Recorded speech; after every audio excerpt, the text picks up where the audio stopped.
அண்மை செய்திகளை பார்த்து வருகிறோம். வங்கதேசத்தில் மீண்டும் வன்முறை வெடித்தது. 32 பேர் பலியாக இருக்கிறார்கள்.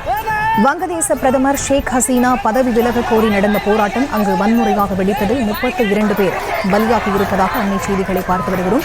அங்கு போராட்டத்தில் ஈடுபட்டிருந்தவர்கள் பொது சொத்துக்களை தீ வைத்து எரித்ததாகவும், அது மட்டுமல்லாமல் அங்கிருந்த ஆம்புலன்ஸ்களையும் அவர்கள் தீ வைத்து கொளுத்தியதாகவும் அண்மை செய்திகளில் பார்த்து வருகிறோம். அது தொடர்பான காட்சிகளையும் நாம் திரையில் பார்த்து வருகிறோம். வங்கதேசத்தில் மீண்டும் வன்முறை வெடித்ததில் அங்கு 32 பேர் பலியாக இருக்கிறார்கள்.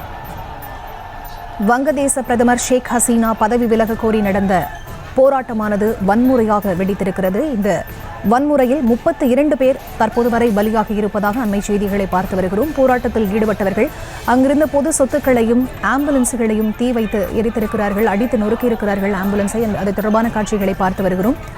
தொடர்ந்து அங்கு போராட்டத்தில் ஈடுபட்டிருக்கக்கூடிய அந்த போராட்டக்காரர்கள் வங்கதேச பிரதமர் ஷேக் ஹசீனாவுக்கு எதிராக முழக்கங்களையும் எழுப்பி வருகிறார்கள். இது தொடர்பான காட்சிகளை பார்த்து வருகிறோம். வங்கதேசத்தில் மீண்டும் வன்முறை வெடித்ததில் 32 பேர் பலியாக இருப்பதாக அண்மை செய்திகளை பார்த்து வருகிறோம்.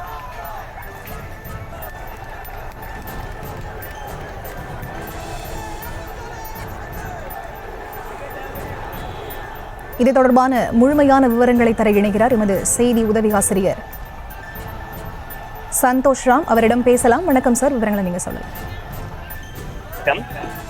வங்கதேசத்தில் மீண்டும் வன்முறை வெடித்து 32 பேர் உயிரிழந்திருப்பதாக ஒரு அதிர்ச்சி தகவல் வெளியாகி இருக்கிறது. வங்கதேசத்தை பொறுத்தவரை அங்குள்ள அரசு பணிகளில் சுதந்திர போராட்ட வீரர்களின் வாரிசுகளுக்கு 30% இடஒதுக்கீடு தரக்கூடிய ஒரு சட்டம் அமல்படுத்தப்படும் என வங்கதேச அரசாங்கம் சார்பில் அறிவிக்கப்பட்டது. இந்த அறிவிப்புக்கு எதிராக அங்கு உள்ள மக்கள், மாணவர்கள் என பல்வேறு தரப்பினரை போர்க்கொடி தூக்கி தொடர்ந்து போராட்டம் நடத்தி வருகின்றனர். இதுவரைக்கும் நடந்த போராட்டத்துல குறிப்பா சொல்லணும்னா மாணவர் அமைப்பு சார்பாக நடந்த போராட்டத்துல வன்முறை வெடித்து இதுவரைக்கும் 200க்கும் மேற்பட்டவங்க உயிரிழந்ததா ஒரு தகவல் வெளியாகி ஏற்கனவே அங்க ஒரு பரபரப்பான சூழ்நிலை தான் நிறைவு வந்துட்டு இருக்கு. போராட்டக்காரர்களை கட்டுப்படுத்த அரசு சார்பா பல்வேறு முயற்சிகள் முன்னெடுக்கப்பட்டும் எந்த முயற்சியும் பலன் கொடுக்காமல் தோல்வியே தான் முடிஞ்சிருக்கு. மாணவர் அமைப்பினரோட பேச்சுவார்த்தை நடத்துதா யார் என அரசு சார்பில் அறிவிப்பு வெளியாகியும் மாணவர் அமைப்பினர் அதை ஏற்காம தொடர்ந்து போராட்டம் நடத்தி வருகிறார்கள். இப்படிப்பட்ட ஒரு பரபரப்பான சூழ்நிலையில இன்று மீண்டும் அங்க வன்முறை வெடிச்சுதா ஒரு தகவல் வெளியாகி இருக்கு. மாணவர் அமைப்பினர் சார்பா நடந்த போராட்டத்தின் போது சாலையில் நிறுத்தப்பட்டிருந்த ஆம்புலன்ஸ்கள், வாகனங்கள் மற்றும் பொது சொத்துக்களை அடித்து ஒதுக்கி சேதப்படுத்தி பெரும் வன்முறையா வெடிச்சிருக்கு அந்த போராட்ட களம். அப்போது போலீசார் அந்த போராட்டத்தை கட்டுப்படுத்துவதற்காக தடியடி நடத்தி போராட்டக்காரர்களை கட்டுப்படுத்த முயற்சி செஞ்ச போது போலீஸ்காரங்களுக்கும் போராட்டக்காரர்களுக்கும் இடையில கடும் தள்ளுமுள்ளு ஏற்பட்டிருக்கு.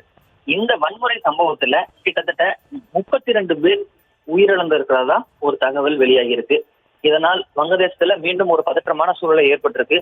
இந்தியா உட்பட பல்வேறு நாடுகளை சேர்ந்த அரசாங்கம் வங்கதேசத்துல உள்ள அந்தந்த நாட்டு மக்கள் உடனடியாக வெளியேறும்படி ஏற்கனவே அறிவுறுத்தி வராங்க. இந்த சூழ்நிலையில நாளுக்கு நாள் வங்கதேசத்துல போராட்டமும் வன்முறையும் அதிகரித்து வர்றது மீண்டும் ஒரு பரபரப்பான பதற்றமான ஒரு சூழ்நிலையை உருவாக்கியிருக்கு.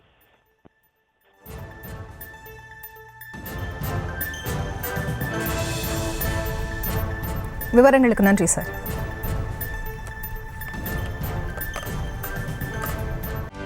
செய்திகளை உடனுக்குடனும் துல்லியமாகவும் தெரிந்து கொள்ள சப்ஸ்கிரைப் பண்ணுங்க.